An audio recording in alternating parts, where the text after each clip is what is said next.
seems to have happened quite suddenly, without gestation or warning. One day, Adam Langley was an agreeable but undifferentiated member of an operatic company.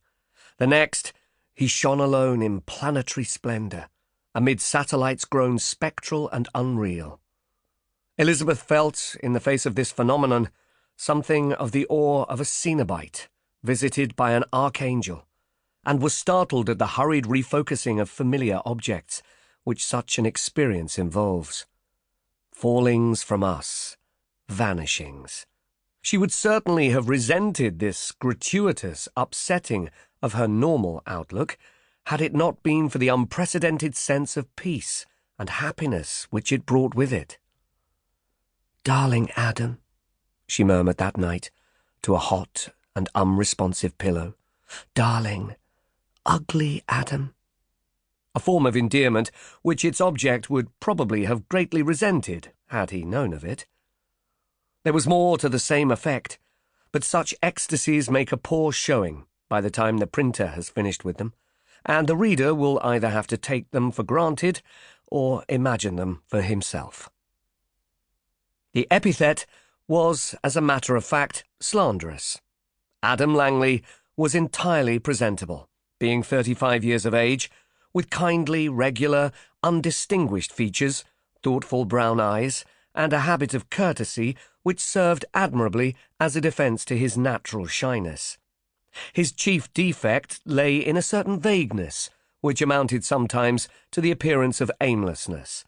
He was trustful, modest, easily startled, and innocent of all but the most venial misdemeanours, and though, at one time and another, he had been moved to a gentle and, if the truth is to be told, rather clumsy amorousness, women had played no very important part in his peaceful and successful life.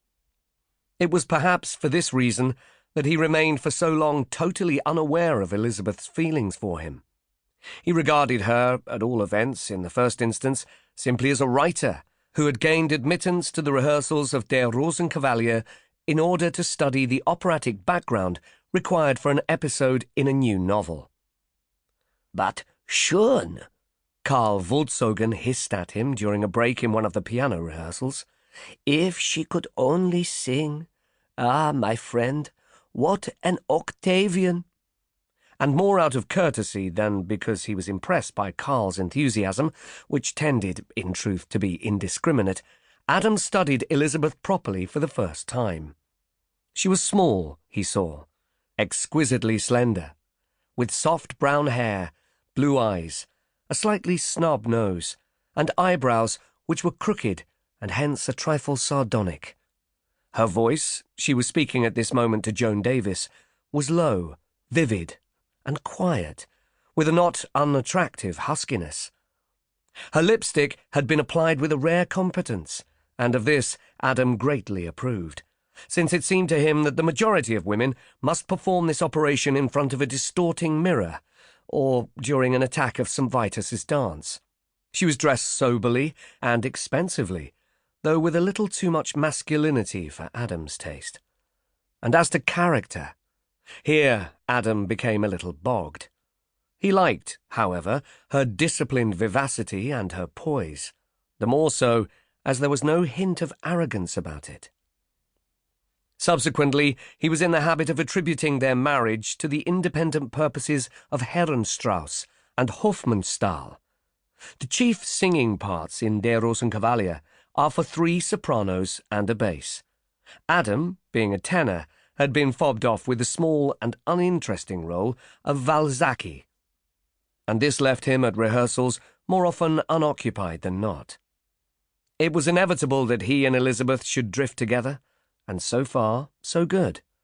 But here an obstacle presented itself, in that it never for one instant occurred to Adam that Elizabeth might wish their relationship to rise above the level of disinterested affability on which it had begun.